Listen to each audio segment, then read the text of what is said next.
किसी भी विपरीत लिंगी से प्रेम संबंध आसानी से बन जाते हैं कि जब तक आपको पुत्र संतान नहीं हो जाती। कन्या संतान का होने का मतलब है अरेंज मैरिज के क्या योग बनते हैं। प्रेम विवाह के भी योग हैं और अरेंज विवाह के भी योग हैं।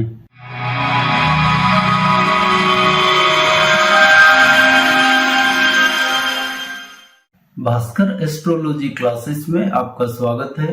तो साथियों, आज हम बात करेंगे वृष लगन में विवाह संबंधों की और जानेंगे कि प्रेम विवाह के योग हैं, अरेंज विवाह के योग हैं या दोनों ही तरह के विवाह के योग वृष लगन के जातकों की कुंडली में मौजूद हैं। अब जैसा कि आप ऊपर कुंडली में देख रहे होंगे, यदि आपके लग्न भाव में यानी प्रथम भाव में 2 का अंक लिखा है, प्रथम भाव में 2 का अंक लिखा है, तो आप वृष लगन के जातक हैं और आपका लग्न वृष है और उन्हीं के बारे में आज हम बात कर रहे हैं। वृष लगन वाले जातकों की कुंडली में सूर्य यदि दशम भाव यानी कि कुंभ राशि में बैठा हो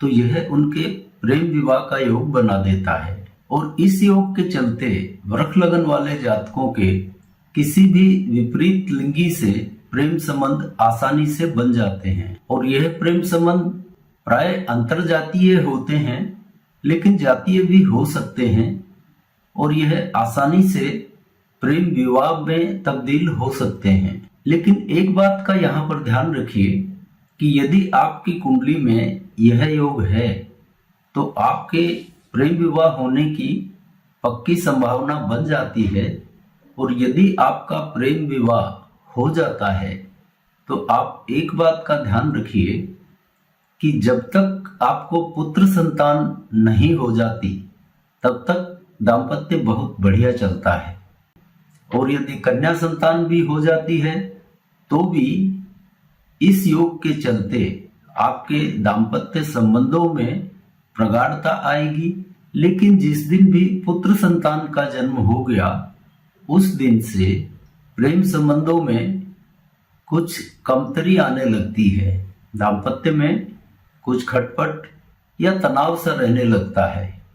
तो इस बात का ध्यान रखिए। इस योग में प्रेम विवाह करने वालों के लिए कन्या संतान का होने का मतलब है उनके दाम्पत्य में प्रगाढ़ता और पुत्र संतान होने का मतलब है कि दाम्पत्य संबंधों में शिथिलता आएगी। आइए अब जानते हैं वृष लगन में अरेंज मैरिज के क्या योग बनते हैं। वृष लगन में यदि मंगल लग्न भाव में यानी प्रथम भाव या जहां पर 2 नंबर का अंक लिखा है वहां पर बैठा है तो यह उनके अरेंज मैरिज के योग बना देता है। और यहाँ पर मंगल का लग्न भाव वृष राशि में बैठना यह साफ संकेत करता है कि इस जातक की अरेंज मैरिज होगी और अरेंज मैरिज बहुत ही सफल सिद्ध होगी। इन जातकों को इस बात का ध्यान रखना चाहिए कि ये अपने जीवन साथी का जितना सम्मान करेंगे उतना ही इनका भाग्य बढ़ता चला जाएगा, किस्मत चमकती जाएगी। और इस योग वाले जातकों का अपने जीवन साथी का अपमान करना समझ लीजिए अपने हाथों ही अपने भाग्य को खराब कर लेने जैसा होगा। इसलिए वृष लगन में मंगल वाले जातक अपने जीवन साथी का पूर्णतः सम्मान करें, उनको कष्ट नहीं देवें, बल्कि उसको उचित मान सम्मान और इज्जत देंगे तो यह अपने भाग्य में 4 चांद लगाने जैसा साबित होगा। दूसरी एक बात और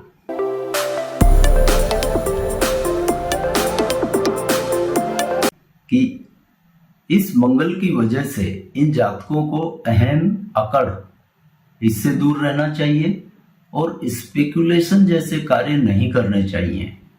जुआ, सट्टा, गैम्बलिंग इन कार्यों से दूर रहना चाहिए। यहाँ लग्न भाव में बैठकर मंगल इन्हीं कारणों की वजह से जीवन साथी से दूरियां, मतभेद और तनाव पैदा करवा देता है। इसलिए जुए, सट्टे और अहम अकड़, घमंड इन चीजों से अपने आप को दूर रखें तो आपका यह अरेंज विवाह सफलतम सिद्ध होगा और आपके भाग्य की वृद्धि भी विवाह होने के साथ ही शुरू हो जाएगी। तो वृक लगन वालों के लिए यहाँ तक तो हमने बात की प्रेम विवाह और अरेंज विवाह की। तो आइए अब एक तीसरी स्थिति की भी बात कर लेते हैं, जैसा कि हमने पिछले चैप्टर में भी किया था।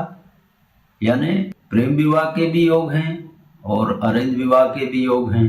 यानी सूर्य दशम भाव कुंभ राशि में यह प्रेम विवाह का योग और मंगल वृक राशि में लग्न में यह अरेंज विवाह का योग। तो दोनों तरह के विवाह के योग इन जातकों की कुंडली में यदि हों तो यहाँ पर प्रेम विवाह होने के चांस प्रबल हो जाते हैं। इन दोनों योगों के चलते अरेंज विवाह जिसके की चांस बहुत कम हो जाते हैं, पर मान लेते हैं कि किन्हीं अपरिहार्य स्थितियों में इस योग के होने के बावजूद भी जातक का अरेंज मैरिज हुआ है, तो ऐसी स्थिति में इन जातकों के पोस्ट मैरिटल अफेयर बन जाते हैं और यह पोस्ट मैरिटल अफेयर्स ही इनके दाम्पत्य में तनाव और खटपट का कारण बनते हैं।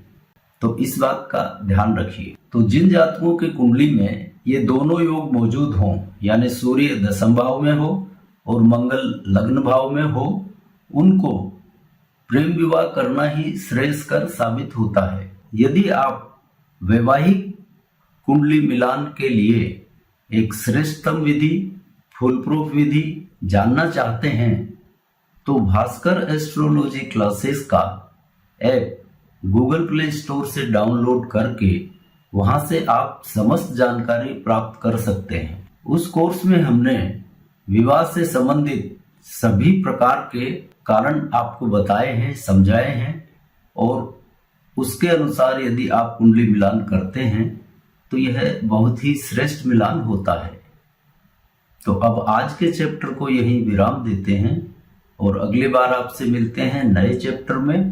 तब तक के लिए जय जय सिया राम।